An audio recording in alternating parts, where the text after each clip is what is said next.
கர்த்தருடைய பரிசுத்த நாமத்துக்கு மகிமை உண்டாவதாக. இன்றைய வசனம் அப்போஸ்தலர் 9வது அதிகாரம் 36வது வசனத்தில் நம்ம பார்க்கும் பொழுது தபித்தாள் என்ற ஒரு சீஷையை அந்த இடத்துல நம்ம பார்க்குறோம். அப்போ தபித்தாள் சீஷை என்ன ஆகுதுன்னா, நல்ல நன்மைகளை செய்து கொண்டு வருகிற ஒரு சகோதரி. தான தர்மங்கள் அதிகமாக பண்ணுவாங்க, நல்ல ஒரு நற்கிரியைகள் நல்லா இருக்க நன்மைகளை செய்கிறாங்க, தான தர்மம் செய்கிறாங்க. அப்போ அப்படிப்பட்ட ஒன்று அண்ணா திடீர்னு வியாதி வருது. வியாதி வந்த உடனே இறந்துடுறாங்க. அவங்க இறந்த உடனே அவளை குளிப்பாட்டி மேல் வீட்டில் வச்சுருக்காங்க. அப்போ சீஷங்கள்லாம் என்ன பண்ணுறாங்கன்னா, யோப்பா பட்டணம் வந்து பக்கத்தில் தான் இருக்கிறனால அங்கே பேதுருவை வரவழைக்கிறாங்க சீஷருங்க. அப்போ பேதுருவை வந்த உடனே மேல் வீட்டுக்கு அழைச்சிட்டு போகிறாங்க பேதுருவை. அப்போ அங்கே இருக்கிறவங்கெல்லாம் அழுகுறாங்க. அங்கே இருக்கிற விதவைங்கள்லாம் அழுது அந்த தபித்தாள் உயிரோடு இருக்கும்பொழுது என்னெல்லாம் நன்மை செஞ்சாலும் அதெல்லாம் சொல்கிறாங்க பேதுருக்கிட்ட. அவங்க உயிரோடு இருக்கும்போது அவங்க வஸ்திரம்லாம் வாங்கி கொடுத்தாங்க, அங்கேயே வாங்கி கொடுத்தாங்க. இப்போ இதெல்லாம் காண்பித்து அவங்க செஞ்சதெல்லாம் சொல்கிறாங்க. அப்போ அவங்க செய்த அந்த நன்மைகள் ஆண்டவர் அவளுக்கு அந்த ஜீவனை திருப்பி கொடுத்தது. சிறுமைப்பட்டது மேல் சிந்தையுள்ளவன் பாக்கியவான், தீங்கு நாள் கர்த்தர் அவனை விடுவிப்பார்ன்ற அந்த வசனத்தில் படுக்கையில் கிடக்கிற அவனே ஆண்டவரை எழுப்புவார் சிறுமைப்பட்ட ஜனங்கள் மீது சிந்தை இருக்கிறவங்களுக்கு. அப்போ இந்த ஏழை எளிய ஜனங்களை நேசித்து அவள் செய்த நன்மை மரித்து போன அவளோட உயிரோடு எழுப்பியது. பேதுரு வந்த உடனே தபித்தாலே எழுந்துருன்னு சொல்கிறார். அவ்வளோதான். உடனே கண்ணை திறந்து எழுந்திருக்கிறான். அப்போது அந்த ஜீவன் எப்படி வச்சுன்னா, மற்றவர்கள் செய்த நன்மைகள், தான தர்மங்கள் அவளுடைய இழந்து போன மரித்து போன அந்த சரீரத்தை உயிர் பெற செய்தது. இந்த நாளில் கூட இந்த வார்த்தை கேட்குற ஒவ்வொருத்தர் வாழ்க்கையிலையும் நம்முடைய வாழ்க்கையில் நற்கிரியைகளை செய்யணும் ஆண்டு விரும்புகிறார்.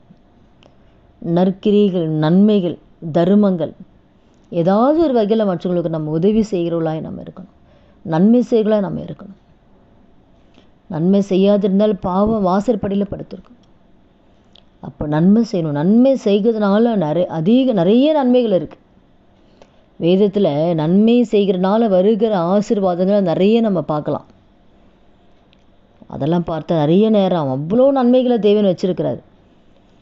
கொர்நேலி வாழ்க்கையில் கூட தேவன் ஏன் ஜெபம் கேட்கப்பட்டது? அவன் செய்த தான தர்மங்கள். அதுதான் சொல்கிறார் தெய்வத்துதன், உன் ஜெபங்களும் உன் தான தர்மங்கள் தேவனுக்கு நினைப்பூட்டுதலாக அவர் சந்நிதியில் வந்து எட்டு இருக்கிறது. இப்போ கொர்நேலியோட ஜெபம் கேட்கப்படுறதுக்கு ஒரு காரணம் செய்த தான தர்மங்கள்.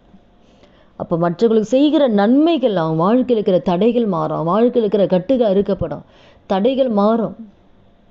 அவன் வாழ்க்கையில் இருக்கிற என்னென்ன காரிய ஆசீர்வாதத்தை பெற முடியாதபடி தடைங்க இருக்கும், நம்ம மற்றவங்களுக்கு செய்கிற நன்மைகள், மற்றவங்களை நமக்கு செய்கிற தர்மங்கள் நம்ம வாழ்க்கையில் இருக்கிற தடைகளாக ஆண்டவர் மாற்றிடுவார்.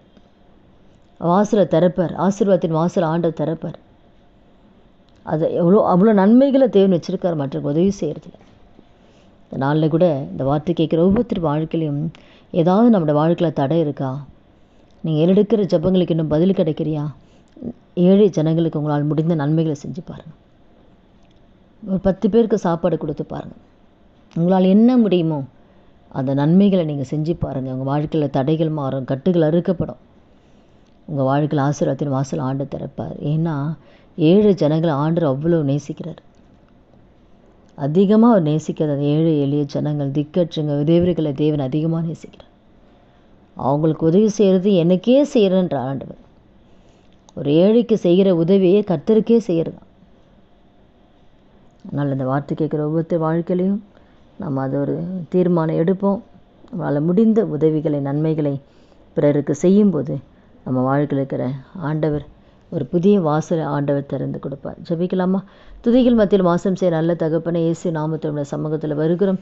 இந்த வார்த்தை கேட்குற ஒவ்வொருத்தர் வாழ்க்கையில் ஆண்டவரே அப்பா எப்படி தபித்தாள் ஆண்டவரே இருக்கும்பொழுது தான தர்மங்களையும் நற்கிரைகளையும் செய்து வந்த நிமித்த ஆண்டவரே அவருடைய ஜீவனை கர்த்தர் மீட்டு கொடுத்தீர் ஆண்டவரே. கொர்நேலி வாழ்க்கையிலையும் ஆண்டவன் செய்த தான தர்மங்கள் ஆண்டவரே அவன் வாழ்க்கையில் அவனுடைய ஜெபத்துக்கு பதிலை கொண்டு வந்ததப்பா. அதனால் இந்த வார்த்தை கேட்குற ஒவ்வொருத்தர் வாழ்க்கையில் ஆண்டவரே அப்பா நாங்கள் நன்மை செய்களாய் ஆண்டவரே அப்பா நாங்கள் வாழ கிருபை தாங்கப்பா.